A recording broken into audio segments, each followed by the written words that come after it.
Hello everyone, Andrew here, and welcome to my November pickup video. It's been a while since the last one, partly because of time, partly because I've gone over it before, but collecting these days, especially, finding things that I have not shown, and all of my other pickup videos, the hours and hours and hours of pickup videos that I've already made, is not so simple. You don't just walk into a thrift store anymore and find, the rarest of games hanging on the wall for $3.99, which, if you talk to people who haven't been collecting video games very long, that used to actually be possible, they probably won't believe you, but I swear it actually used to happen in this magical time known as 5 years ago, or even a little bit sooner. It's really been the last, I'd say, two-ish years that collecting's really gotten tougher.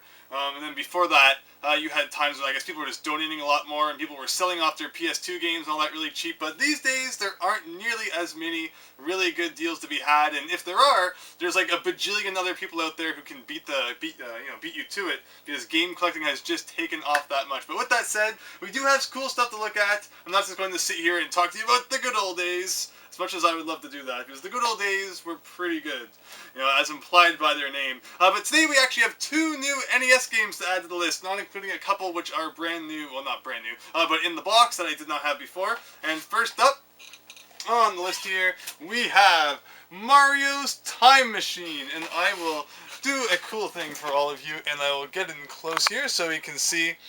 Both of these games I'm about to show you are in very nice shape. None of that, label at the top thing going on there. Mario's Time Machine, it's not the rarest game for the Super Nintendo, which I have had it for quite a few years. I say that, knowing I haven't looked it up recently. It could probably be, who knows, a $50 game these days.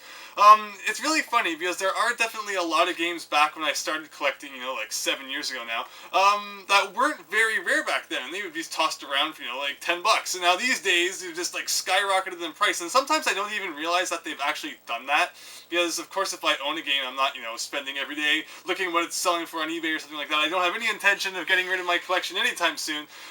So sometimes I go to, a video game swap meet or a convention or something like that, and I'll see a game, in the protective glass, one of the rare games. I'm like, what? That game is worth that much? I can't even believe that. So that's just another case of, if I ever say that something's not worth something, and it is, it's just because game prices are a crazy thing these days. But with that said, Mario's Time Machine is definitely rarer than its Super Nintendo counterpart, and is actually a game I did not have. I've had Mario is Missing for the NES for quite a while, but this is a new edition. I did have a chance to pick this up a couple of years ago, but it had a bad label, so I said, you know what, I'll put it off, and maybe I'll find a better one someday.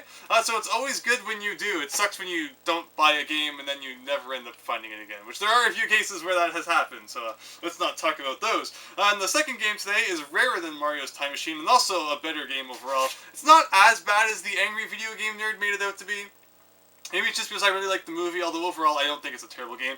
And that is Die Hard on the NES. Definitely one of my, one of my favorite movies. It's a movie that I think is quite good, and every year around Christmas time they show it on TV because it's kind of a Christmas movie.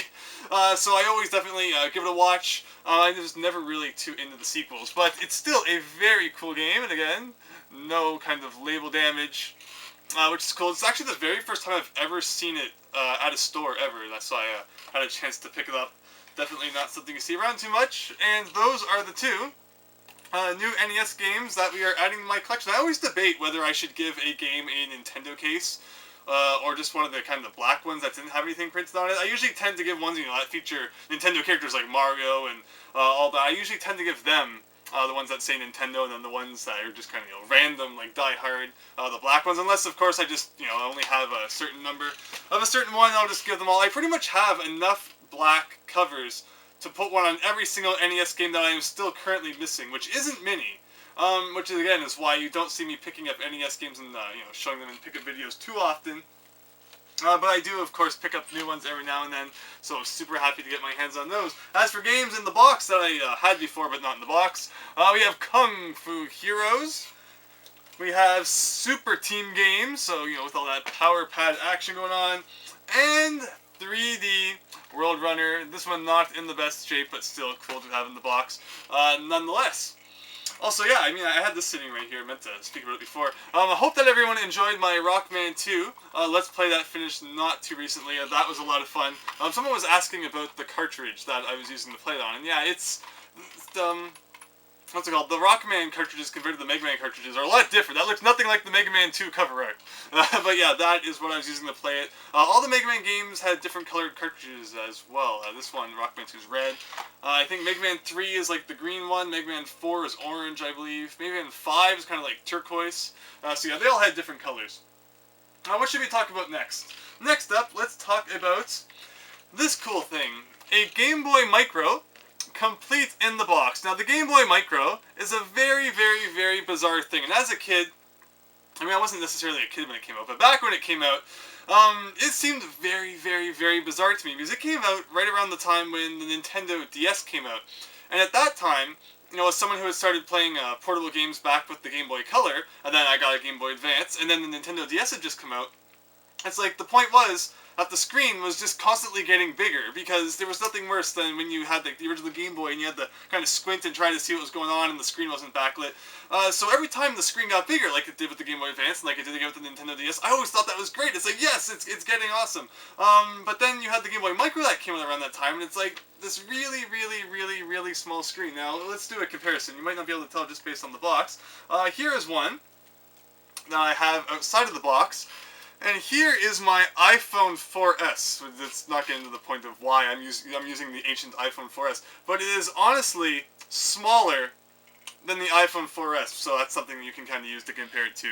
If you have an iPhone 4S or know someone who is still using that, you know, archaic technology. But it's just so bizarre, and as a kid I didn't understand, you know, why would you want something with such a small screen? It doesn't make any sense. You could just get the Nintendo DS and play your Game Boy Advance games on that. Although now, years later, I've come to appreciate the Game Boy Micro, because yeah, you really better have good eyesight if you plan on seeing that screen. But it is just cool that, you know, it's something you can just slip into your pocket and just carry around and play anywhere, although I would probably still use the Game Boy Advance SP over the Game Boy Micro. It does have a backlit screen, which is cool, although it does not have linking capabilities, so, you know, don't go taking your MegaMan Battle Network or Pokemon around and try to battle anyone with that. We'll actually be talking about Battle Network in just a little bit. But yeah, so that's the Game Boy Micro. And that's something that a lot of people really know too much about. As you could probably see in the box, and based on the cover of this, it actually does come with interchangeable faceplates, which is something that we wouldn't really see on a Nintendo console again, until the new 3DS that just came out, where you can kind of change the plates on that, which I think is really cool. Being able to customize it up like that. And yeah, that was something you could actually do with the Game Boy Micro. So again, the Game Boy Micro, it's pretty small, kind of bizarre. Back when the Nintendo DS came out, and this came out pretty much around the same time, I don't know many people who chose the Game Boy Micro over the Nintendo DS, which was bigger and could play, you know, much newer and better games. Well, not necessarily better games, but, you know, games that had better graphics, but weren't always necessarily better. But Game Boy Micro is an interesting thing. Nonetheless, and sure, while we're talking about that, let's talk about MegaMan Battle Network the First. Complete in the box. I absolutely love the Battle Network series, as many people will probably know. It is tied at the very top as my #1 favorite series with Professor Layton. They're just tied. Like, they're completely different games, so I can't really pick one over the other. I mean, Professor Layton's just so great, amazing stories. I love solving the puzzles, great characters, music, all that jazz. And MegaMan Battle Network is pretty much the same. Pretty much right up there for a lot of the same reasons. Great music, great story, great characters, great gameplay. It's like definitely the best RPG experience I've ever played ever. I just love all the strategy involved, creating your folder, programming Mega Man, the fact that the battles aren't just, you know, stand there and mash the button and attack. You actually have to move around and create strategy, and it just, you know, it blows your mind because it's just that massive. And the games are really, really, really long too. Battle Network 1, maybe not the longest. It didn't have too much post-game. It kind of did, depending on if you did the post-game before the post-game, but then there were some doors you couldn't enter until you beat the boss of the game. But Mega Man Battle Network 2 and 3, both of the clocks on both of those games are maxed out at 99 hours and 59 minutes, just because there is so much to do, and, I mean, even once you've done everything, they're just still so much fun to play with friends, so, great series, and I've always wanted to get the first one in the box, because I already had 2, 3, 4, and 5, and now I'm actually only missing number 6 in the box, so I'm looking forward to getting that someday. They're not the cheapest games to get CIB, unfortunately. Because yeah, despite the fact that no one ever talks about the series, they're still sought after, apparently. Who would have thought? Next up, why don't we move on to the Famicom? I had a friend who went to Japan last summer, and he's really awesome, and he brought me back a present, and that is Takeshi's Challenge, complete in the box. Now, this is absolutely awesome. It is all in there. I mean, who does not want to have this awesome piece of work on the shelf? It's just such a bizarre game, and I'm sure many of you have probably seen JonTron's video. If you haven't, you should definitely watch that. JonTron needs to make more videos. But basically, Takeshi's Challenge, a really, really, really bizarre and ridiculously difficult Famicom game. And I can understand some people back then, you know, it's like, there's a difference between difficult and then, like, ridiculously difficult. I guess, like, when I was talking about in my Rockman 2 Let's Play, people talking about, oh my gosh, Mega Man games are the hardest games ever made. You haven't played Takeshi's Challenge, which again, it's not necessarily because it's a difficult game, it's kind of unfair in some aspects. So it's not one of those ones that's, like, difficult. It's more on the unfair side than the difficult side. But that is Takeshi's Challenge right there. Here, we actually have kind of the successor to River City Ransom. And that is Downtown Special, Kunio-kun. What man? I need to learn to read these things. Daiji Geki, Daio, Zenin, Shu, Go. Wow. That took like 7 years to read, but I read it, and that's the important part. The font. I blame it mostly on the font. For those of all you, Japanese is a language of interesting fonts. Compare like all the different kinds of fonts that are used here. The top font in red, yeah.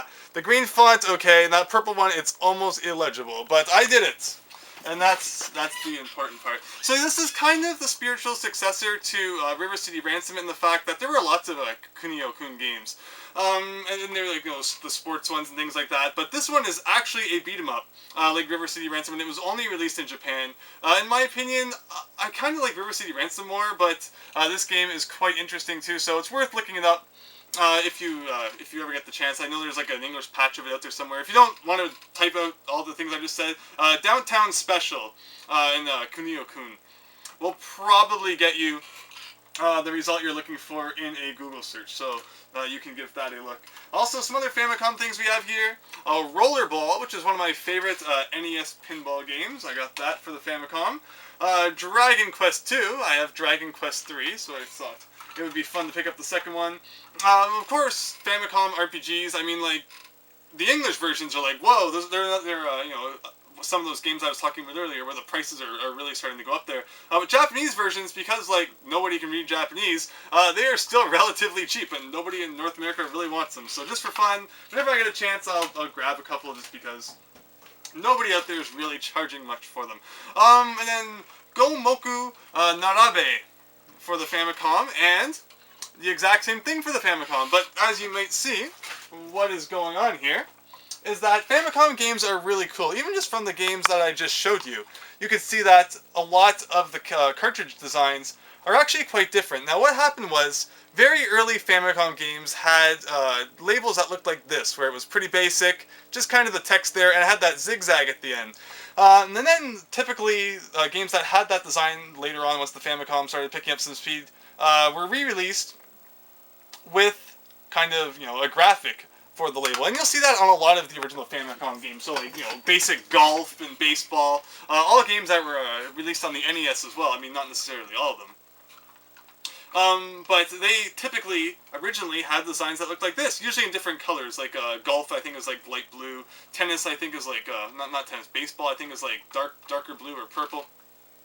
And then they eventually had versions like this as well. So I just think that Famicom collecting is so cool for that reason. There's not many consoles out there where there was kind of no standard for the cartridge, and it's just, there's so many different kind of bizarre designs that even just the cartridges themselves are cool to have. And one of the only other cartridge consoles I could think that were like that were the Atari 2600 was kind of like that. Because you have all these kind of, there was no standard there. I mean, you kind of had the typical rectangle design, but then there were variations all over the place, which were always pretty weird. Let me put this over here. And last on the Famicom menu, because people are probably getting sick of Famicom and Japanese things, is Dragon Buster. And one of the main reasons I picked this up is because it came, I'm doing a lot of this focusing thing, I hope people don't mind. It came in this really cool case that kind of looks like a case that you would have been used to hold an old cassette in, although it actually says Family Computer at the top in Japanese there, so it's like, I mean, I guess it's not technically an official thing. Well, maybe it is. I mean, it says it at the bottom too. It doesn't say Nintendo on it anywhere, but it definitely is a very cool thing to have nonetheless. An official protective case for a Famicom game. Not something you see around, in North America at least, every day. I have not made my way to Japan yet. Someday it's coming, and I will just probably buy way too much stuff. Because as you've noticed, based on the fact that a lot of the things here are Japanese, and we are actually going to look at a little bit more Japanese stuff later on, I apologize, is because a lot of people aren't really too interested in the Japanese things, number one. And number two is I own so many North American things that a lot of the things that I'm kind of looking for these days, or just that interest me, aren't necessarily North American, just because, again, so much of that stuff is already around this crazy room. So yeah, that's why, I mean, I guess I've been to stores and things, and people don't usually kind of pick up the North American stuff, so I go in there and nobody really wants it, so I can sometimes get a good deal on it as well. We'll actually talk about that a little bit later. But moving on, let's talk about an amiibo. No, I'm not going, like, super modern, I'm not, like, abandoning retro games, but Dr. Mario is one of my favorite characters to use in the Super Smash Bros. Series, so to find Dr. Mario in amiibo form is something that I thought was pretty cool. So I decided to pick that up. Also here, let's talk a little bit about Club Nintendo. Now, unfortunately, as people probably know, they closed down not too long ago, so it's impossible to get prizes from them anymore, which really is a shame. I really wanted that Luigi figure, the Luigi's Mansion one that they had one time, and it was only up there for like a really limited time. And unfortunately, like not long before that, I had spent my points on something. So then when that was released, I didn't have enough, so I'm like, okay, it's fine. Just like all the other prizes, well, not necessarily all of them, but like, like the Game & Watch games and things like that, hopefully it will stick around for a while. Well, by the time I had enough points to get it again, it was gone, so that was a really big shame. But yeah, so the Club Nintendo's pretty much gone, although you'll still see people every now and then selling off things that they might have gotten as a reward from time to time, and I think that since Nintendo, Club Nintendo, it's not around anymore, and some of these rewards are actually pretty cool, I decided to pick them up when I see them. And one thing, this actually isn't something I picked up from someone, but this was the very last prize I ever got from Club Nintendo for having Platinum status on the final year, and that is a Club Nintendo table calendar, where you can kind of just flip through the pages, and they're all kind of different Nintendo-themed things.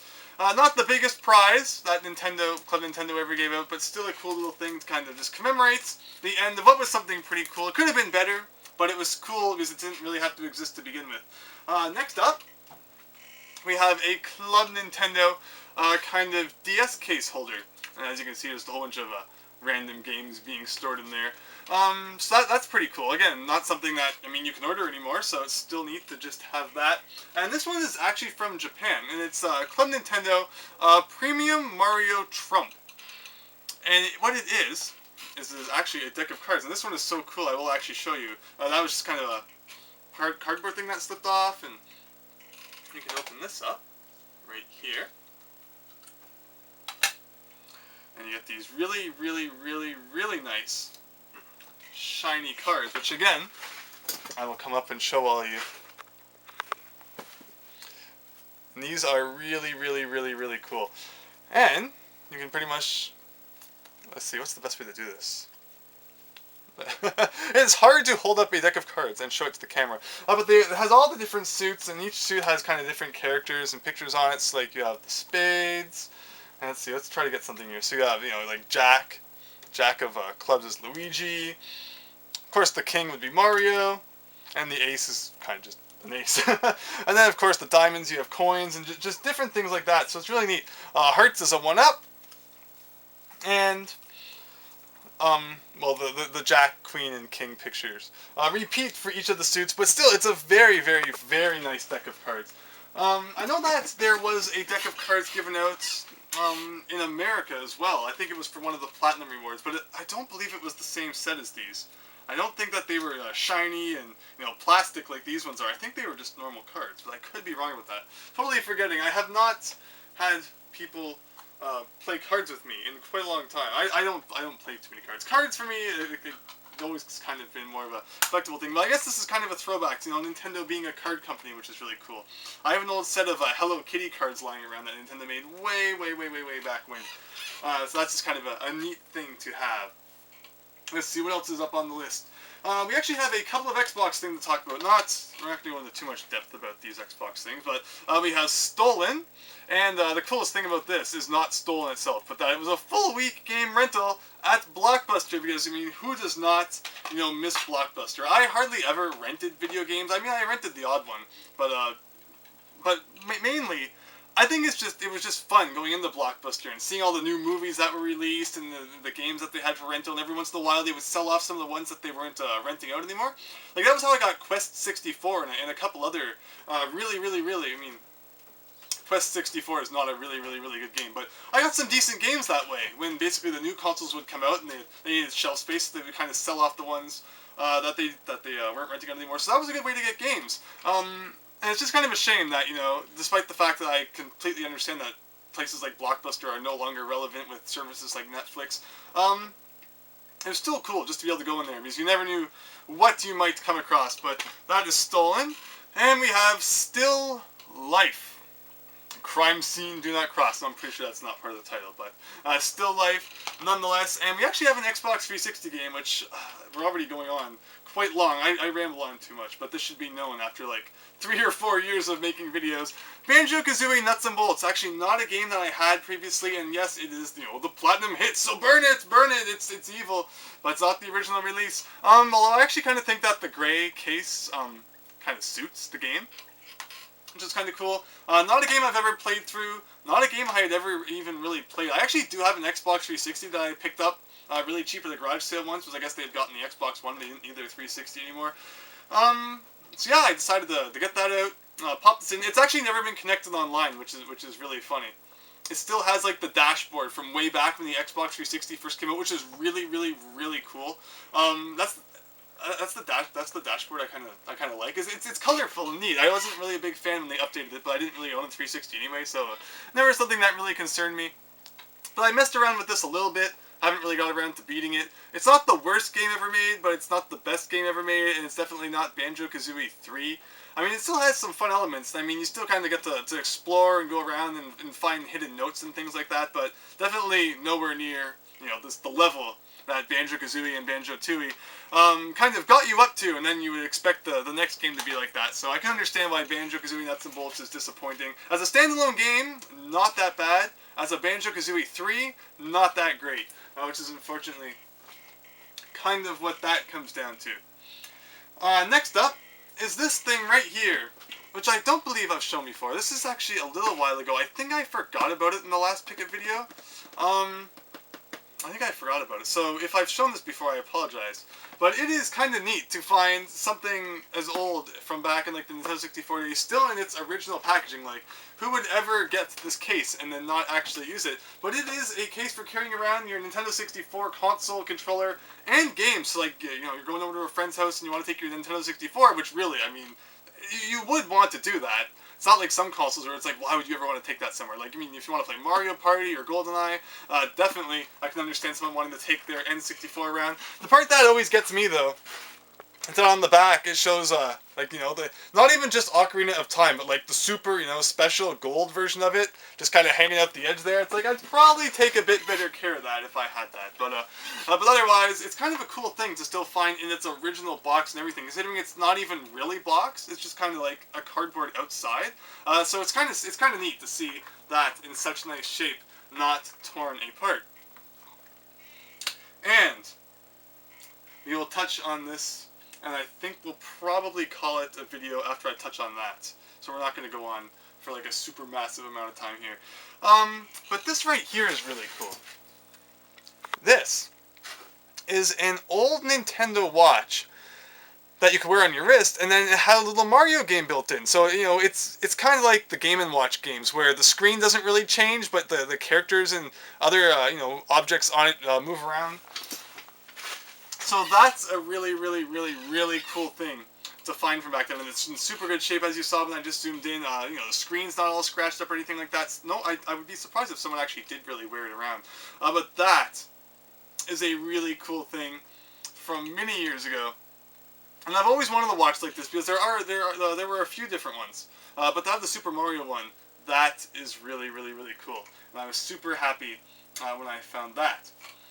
And to finish off the video, because it was something that I talked so much about in my last kind of real-life appearance video, I got my hands on the Mario Maker standee. You know, that from back when the game first came out and it was being promoted. Mario Maker, I guess I'll kind of give some follow-up thoughts on it right now. Really fun game to kind of play your friends' levels and to create your own. I was actually asked not so long ago, you know, now that it's been out for a couple of months, you know, how is it still holding up? And it's definitely, it's holding up a little bit. Back when it first came out, I was playing it like every single day, working on levels every day. I would at least turn it on every day to see, you know, if anyone had started any of my levels and played them. But now that that's kind of slowly moving on, and I'm only really doing that every 2 or 3 days. And I used to make like a couple of levels a week, and now I haven't really made a level in quite a while. So, still a really cool game. I mean, I absolutely love the standee right here. And it even comes with like a Mario Maker pylon. Is, you know, it's like, oh man, you know, stand back. This is a Mario level making construction zone. I really needed that back for, you know, Super Mario Omega days. People would have stopped bothering me right when I was trying to work on my levels. But this is a really cool stand-up, and it's a really cool game. I mean, like I said, in Canada, it's like $70. In the US, it's probably like $60.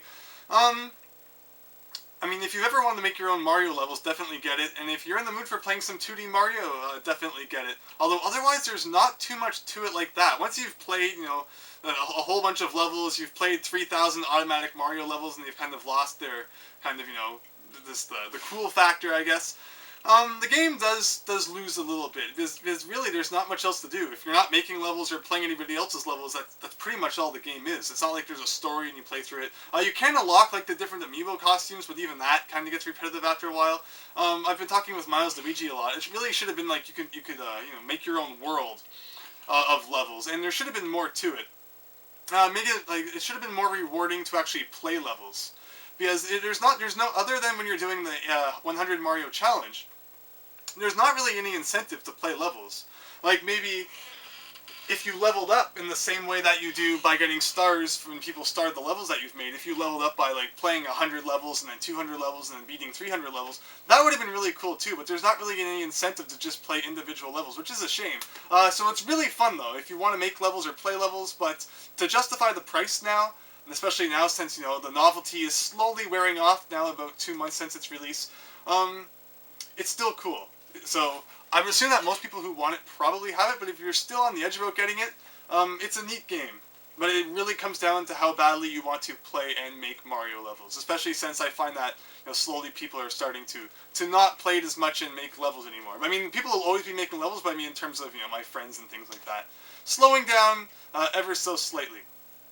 But with that said, that is my first pickup video in a little while. I feel like I didn't show very much in this video, but as usual, I yapped way too much, so I hope that you enjoyed that at least. It's always a toss-up. You always get the comments where people are like, oh man, you talk so much to show stuff, and you get the people who are like, they like hearing my stories, so I always tend to kind of stay more on the story side. So yeah, I hope that people enjoyed that. I hope it's not long before I have a chance to make another video like this, but as I said, the game hunting is definitely slowing down, both because of my ever-growing collection and because of the ever-growing ever-decreasing number of things out in the wild to find, so that's unfortunate as well, but there's still cool things to be found. So as long as you're not, you know, too worried about the quantity in my Pick It videos, and they're just interested in seeing some really cool, bizarre things that you don't think about every day, like a boxed Game Boy Micro. Hopefully you still enjoyed this video, and I hope to see you next time for something different, so thanks, and see you later.